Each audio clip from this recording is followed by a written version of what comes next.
Ya, waktu itu beberapa tahun yang lalu saya ketemu 3 orang turunan Banda, Ridwan Ohorela, Lukas Luwaring, dan Marcel Matules. Dan saya sangat heran karena saya sudah hampir selesai buku dan saya tidak tahu karena saya menulis tentang genosida. Saya pikir tidak ada orang yang bisa bicara tentang apa terjadi waktu itu. Tapi masih ada. Jadi saya harus berubah banyak tulisan saya karena cerita mereka sangat berbeda dengan buku-buku Belanda tentang sejarah itu. Mbak Marjolein ini pertamanya juga berlatar belakang sebagai fotografer ya, tapi lama-kelamaan dia juga mengecimpungi dunia sejarah, dan buku yang sudah terbit itu ada 2 ya.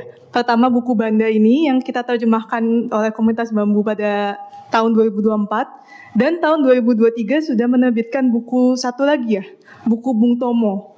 Ya, buku tentang Bung Tomo yang sebenarnya di Belanda mempunyai citra yang berbeda dengan yang di Indonesia, begitu. Jadi memang yang berbeda dari sejarah yang ditulis oleh Marjolein ini, bahwa ada perspektif-perspektif yang berbeda antara di Indonesia dengan di Belanda. Nah, mungkin ini yang nanti akan bisa dijelaskan lebih lanjut. Lalu yang kedua ada Mas Hadi Purnama ya. Mas Hadi ini adalah Direktur Pusat Hukum HAM dan Gender pada LP3ES, lembaga LP3ES, dan memang ini topik yang cocok dengan buku ini, karena di buku ini juga dibahas tentang hukum dari kolonialisme itu sendiri, yang sebenarnya itu banyak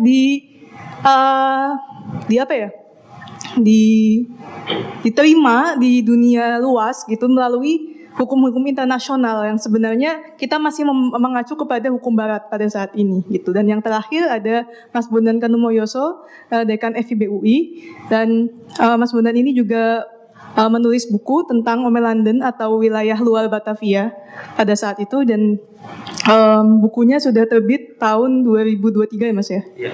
Ya. Nanti bisa dijelaskan lebih lanjut tentang historiografi mungkin ya, tentang Banda dan sejarah kolonialisme secara umum. Tuh. Mari kita mulai saja, mungkin pemaparan dari Marjolein van Pagee. Boleh diputar PPT-nya? Silakan pakai mikrofon.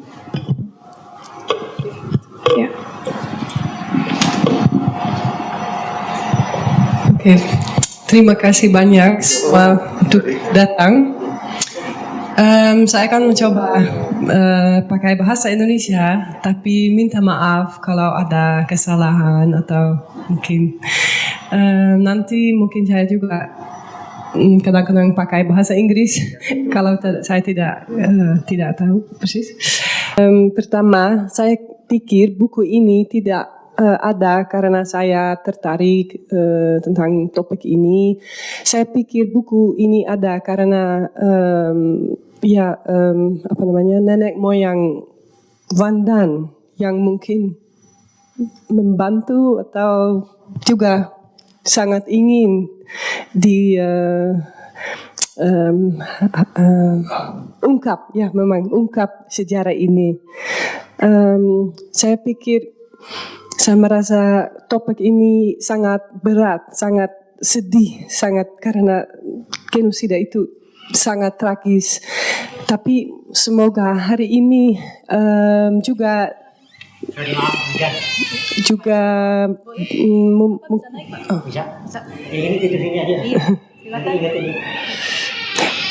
mungkin hari ini sedikit sedih tapi juga bahagia karena akhirnya setelah 400 tahun kita bisa mengakui ada Wandan, komunitas Wandan di Kai. Oke, saya mulai presentasi saya mungkin 14 menit. Saya akan membaca ya, lebih gampang untuk saya, maaf. Oke. Sekarang ini sedang menjadi tren di Belanda untuk menengok kembali sejarah kolonial. Sudah bukan lagi kontroversi untuk mengatakan bahwa kolonialisme adalah hal yang salah. Next slide. Sayangnya, hal ini tidak berarti akhir dari pemikiran dan tindakan kolonial. Sebaliknya, studi tentang kolonialisme telah menjadi model bisnis di Belanda. Para jurnalis, sejarawan, kurator, seniman, dan pembuat film meluncurkan proyek demi proyek untuk menyoroti kolonialisme Belanda. Mereka cenderung memberi selamat pada diri sendiri dengan pesan tidak langsung, lihatlah betapa hebatnya kami orang Belanda melihat masa lalu. Slide 3. Banyak dari mereka menerima dukungan dana dari pemerintah Belanda dalam bentuk subsidi yang mengindikasikan betapa aman dan diterimanya kini visi mereka secara luas.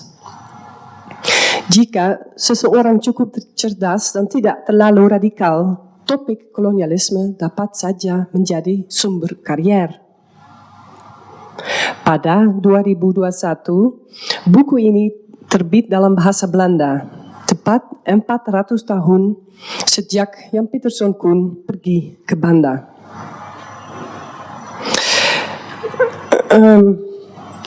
The other one before, yeah. Berbagai pameran debat publikasi dibuat untuk memperingati genosida mengerikan yang terjadi pada 1621.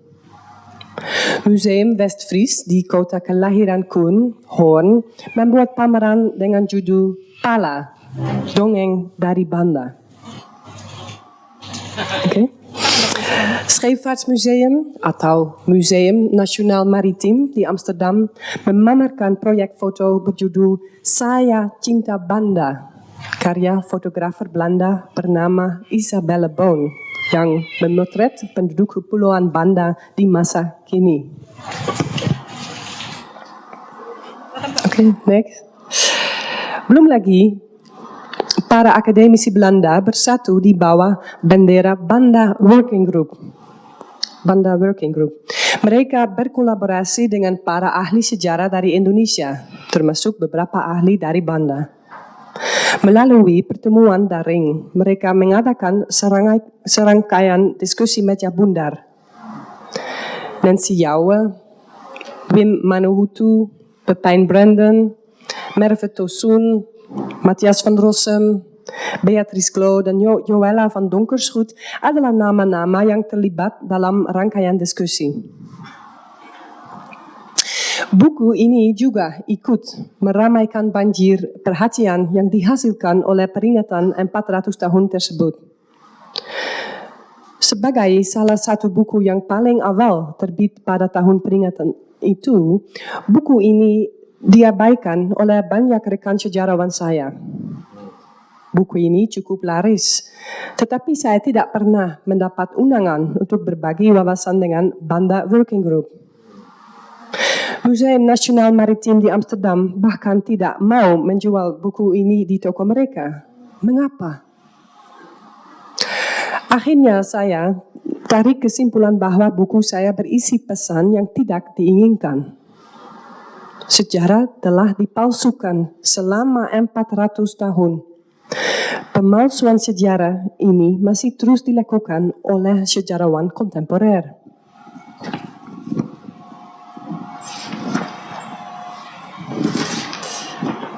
Okay, next. Selama berabad-abad, kesan yang tercipta adalah Koen telah membunuh hampir semua orang Banda.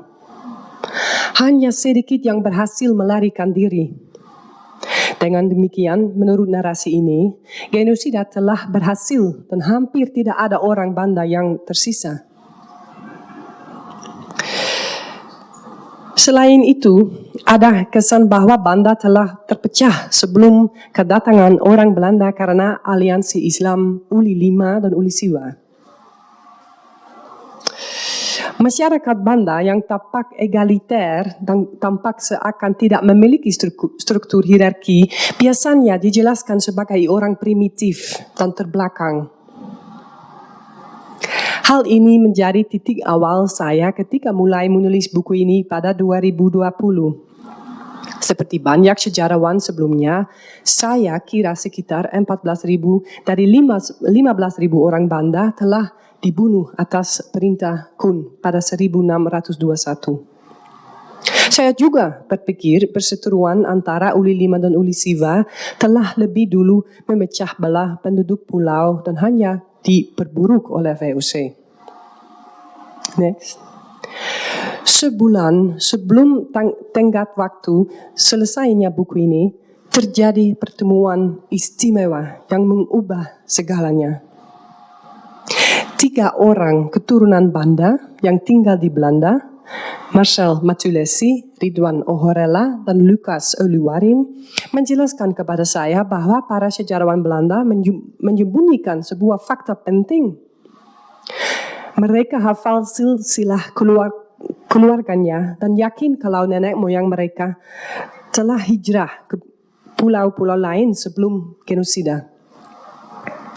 Nenek moyang mereka membuat keputusan untuk pergi sebelum menjadi korban pemusnahan oleh orang Belanda. Saya merasa takjub.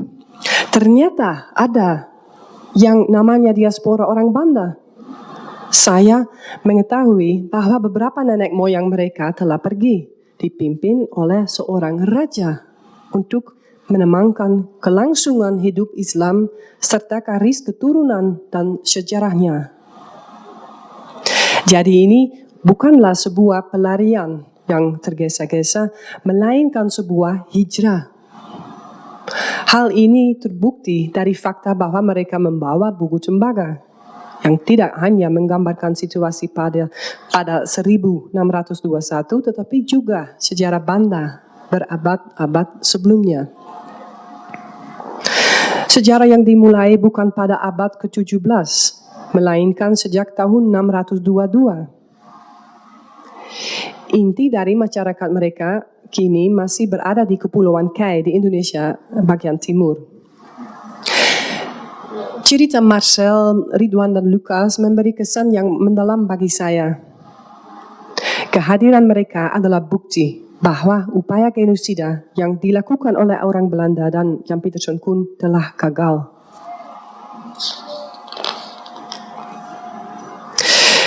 Penghapusan komunitas asli Wandan adalah benang merah dalam buku ini.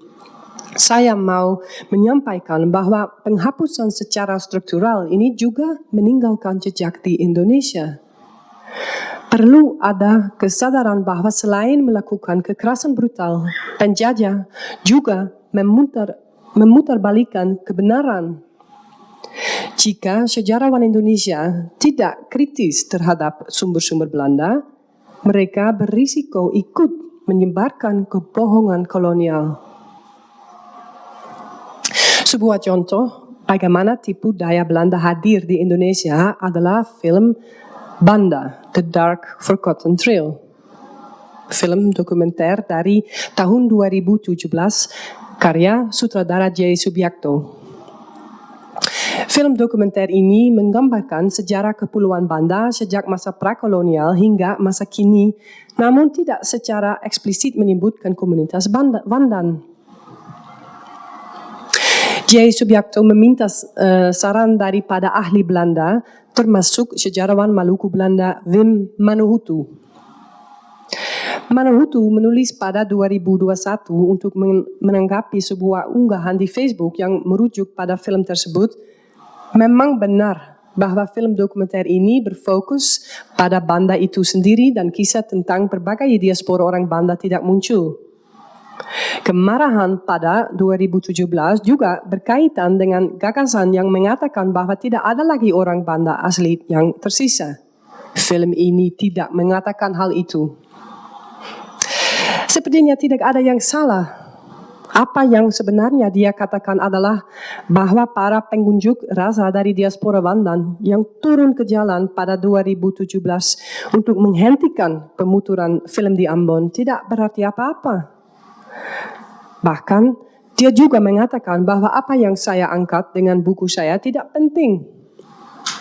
Penghapusan dan pemutarbalikan sejarah itu ternyata tidak terlalu buruk. Namun, saya percaya penghilangan komunitas diaspora bukanlah hal kecil. Hal ini cocok dengan historiografi Belanda yang sering memberi kesan bahwa hampir tidak ada penduduk asli yang selamat. Akibatnya, tidak ada yang menganggap mereka sebagai sebuah kelompok, seolah-olah sejarah versi mereka tidak penting. Sumber-sumber Belanda juga memberikan kesan bahwa penduduk asli Banda sebenarnya sedang berperang satu sama lain karena konflik antara Uli Lima dan Uli Siwa.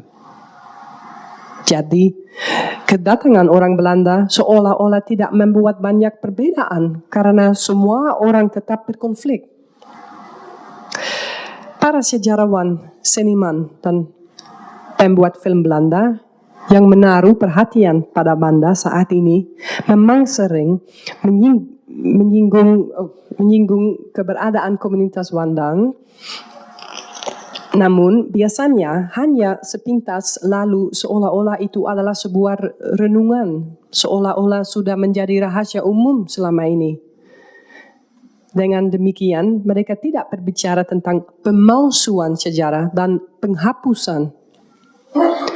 Hal ini mungkin menjelaskan mengapa buku saya dihindari oleh orang-orang ini.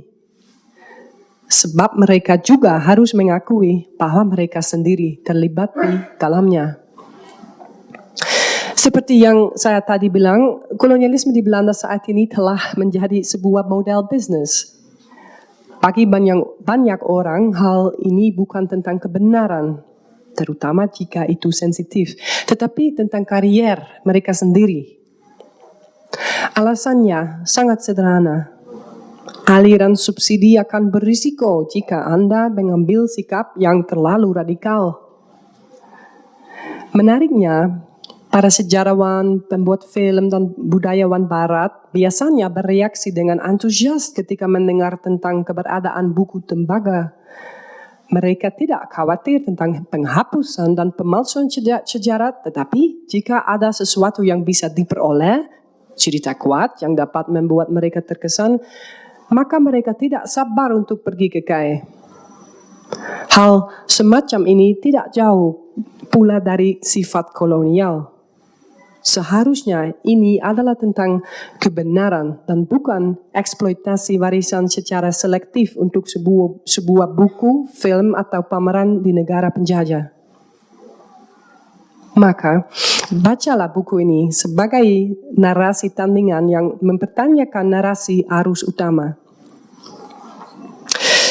Kesimpulan, sebelum kita dapat berbicara tentang historiografi dekolonial yang sebenarnya, penghapusan komunitas Wandan asli pertama-tama harus ditegaskan dengan jelas.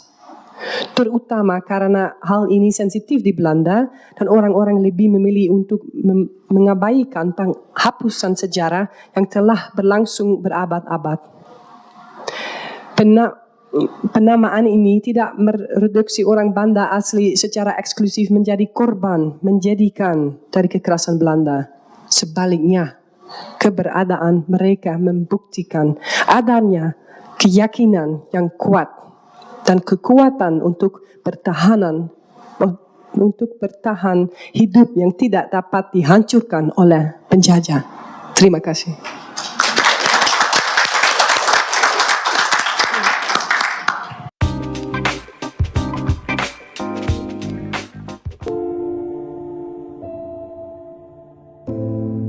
Actually, in 2020, my Dutch publisher, he came to me and he asked me if I wanted to write about Banda and the history of Jan Pieterszoon Koen. But while writing it, I began to realize how important history actually is. Banda at that time was the only place in the world where you could buy nutmeg, and nutmeg really, you could say, laid the foundation of the VOC, of the Netherlands as a colonial empire. So, and I think also for Maluku, Banda was a very important place, and perhaps you could say the last stronghold in that area that until then did not yet, was not yet colonized. And then after that, the Dutch started